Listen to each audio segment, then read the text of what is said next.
wabarakatuh. Selamat siang anak-anak. Oke.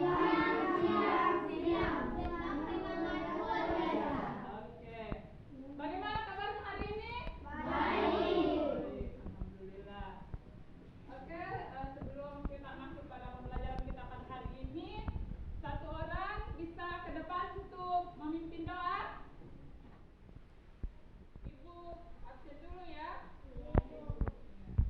Sarah, Desi, Banana, shake, shake, banana, shake, banana, shake, shake, banana, boom, banana, boom, boom, banana, boom, banana, boom, boom, banana. Oke, silahkan duduk. Terima kasih. Tepuk tangan dulu.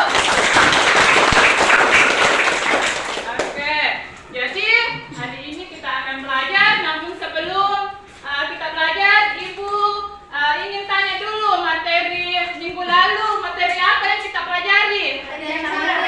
Materi campuran. Materi campuran. Campuran itu ada dua. Ada campuran homogen yang tidak bisa dibedakan antara komponen yang di dalamnya. Apa contohnya? Campuran homogen. Air dan gula. Air dan gula. Oke, betul, air dan gula. Yang heterogen apa contohnya?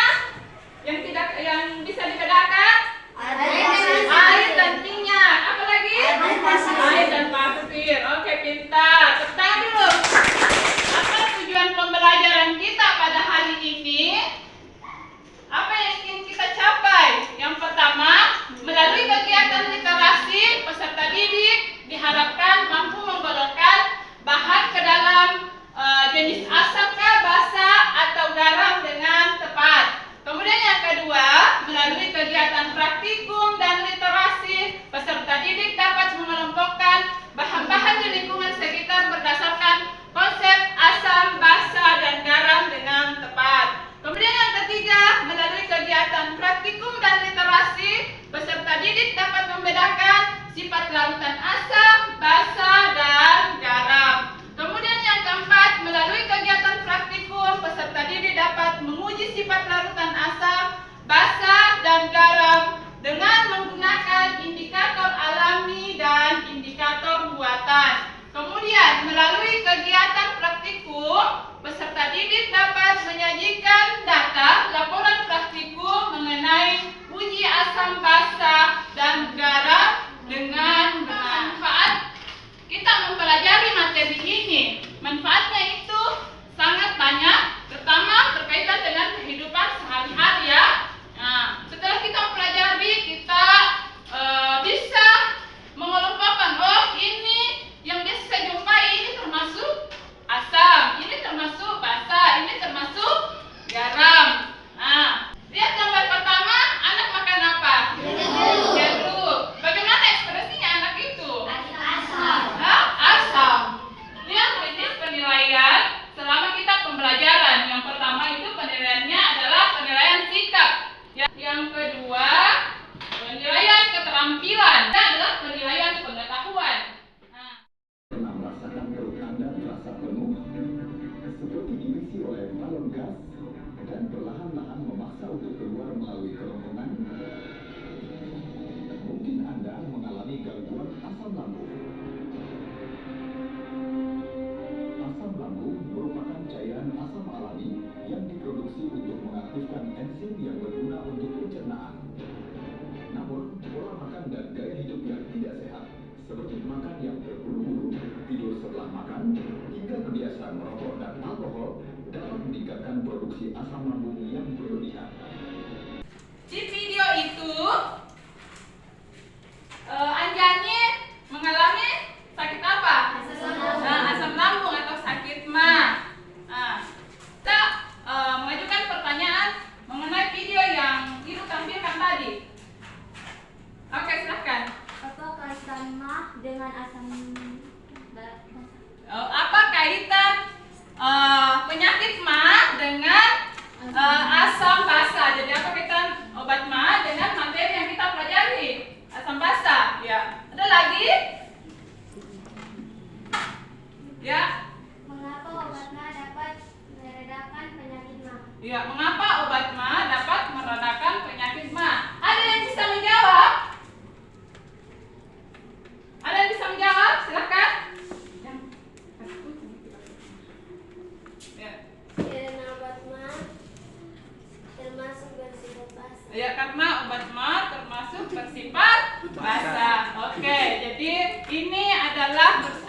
rumusan masalah nanti. Ya, kelompok 1 di sini, kelompok 2, kemudian kelompok 3, kelompok 4.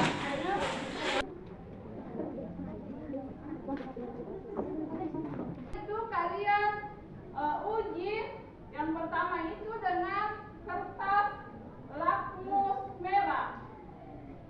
Nah, kalian uji celup, baru nanti kalian amati apakah terjadi perubahan warna atau tidak. Nah, ini merah ya. Nah, setelah kalian catat hasil pengamatannya di tabel pengamatan itu. Misalnya ini biru, kalian celup di sini warna biru, ini biru. Kalau ini merah, tulis saja di sini apa warnanya.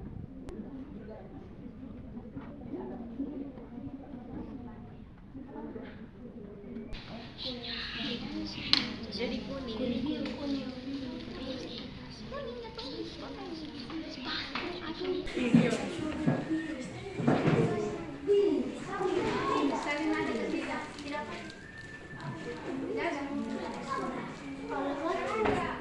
Ya semua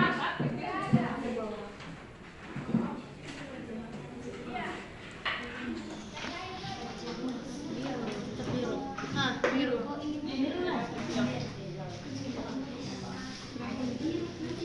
Sebetulnya saya paling mudah dulu juga. Udah. Biru. Cuma berubah apa? Jingga.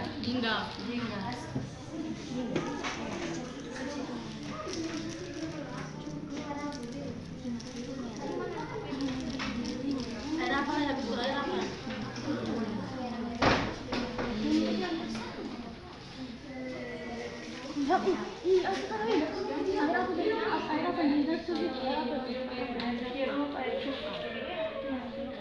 Sudah kan? Ini sudah ya? Ini yang buat sekarang aku air minum. Tetap merah, putih. Merah. Sudah kan berubah. Merah. Putih. Tetap tidak berubah.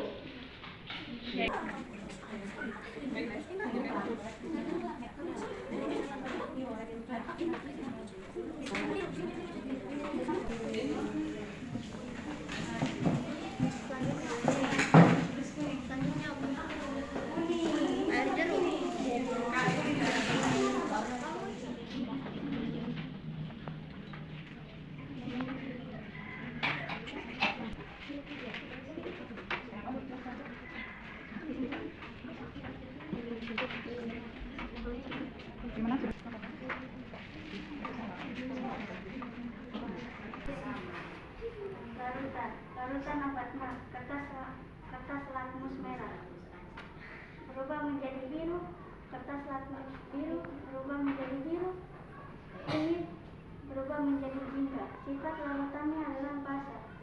Larutan kekemasan, kertas lakmus merah menjadi merah, kertas lakmus biru menjadi merah, dan kunyit menjadi kuning.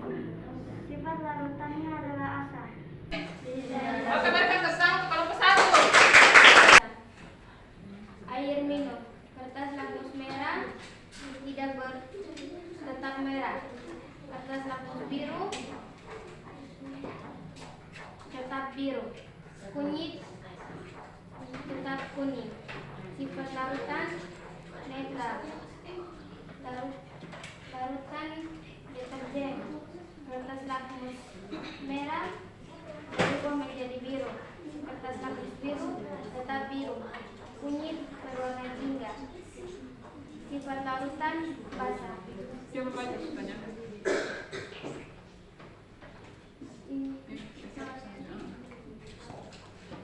Termasuk kelompok apakah obat mah tersebut? Mengapa?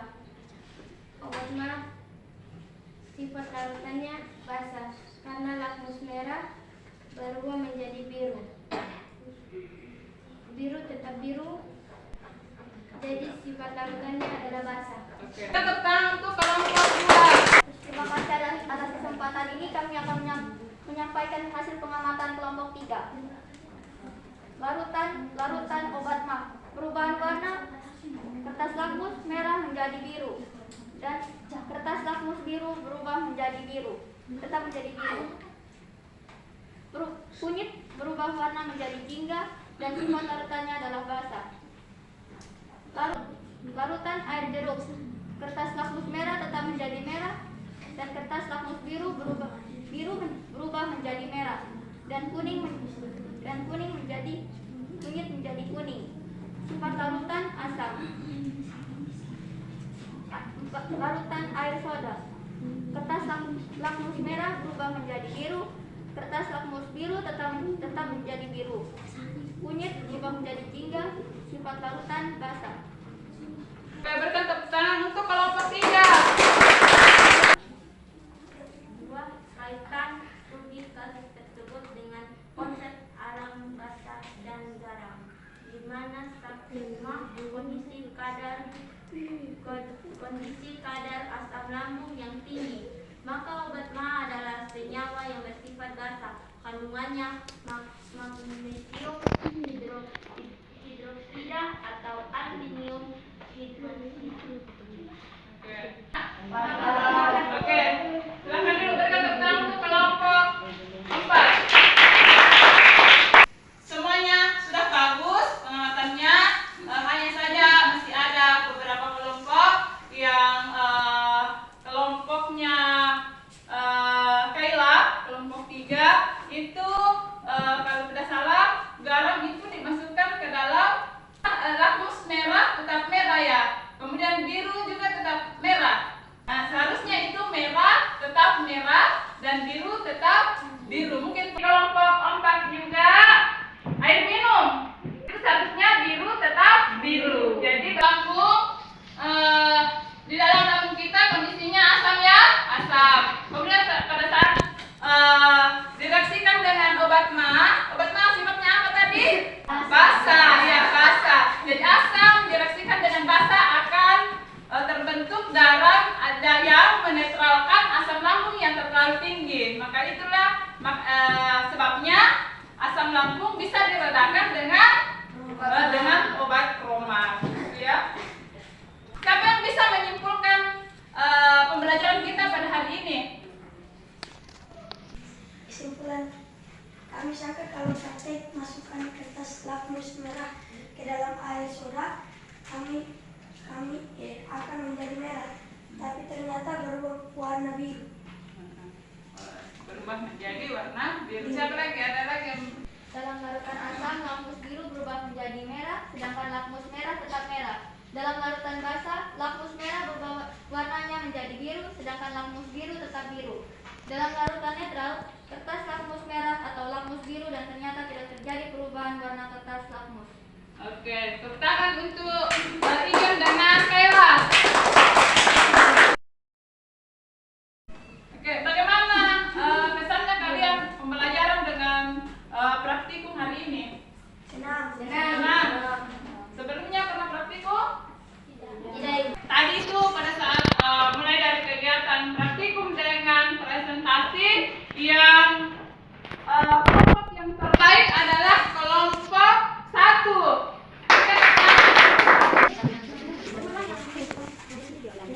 Selanjutnya Ibu ingin mengetahui bagaimana pemahaman Anda terhadap materi asam, basa, dan garam ini.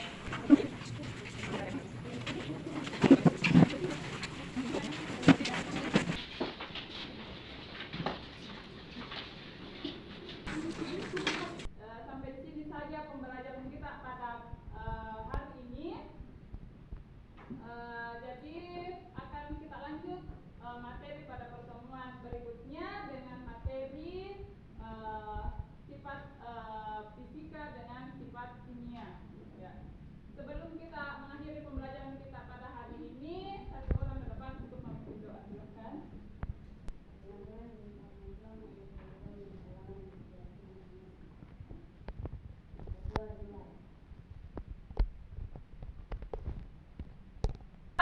Rajin belajar ya, menjadi anak ya, pintar dan sukses. Ya, Ibu akhiri dengan ucapan Assalamualaikum warahmatullahi wabarakatuh. Selamat siang. Akhirnya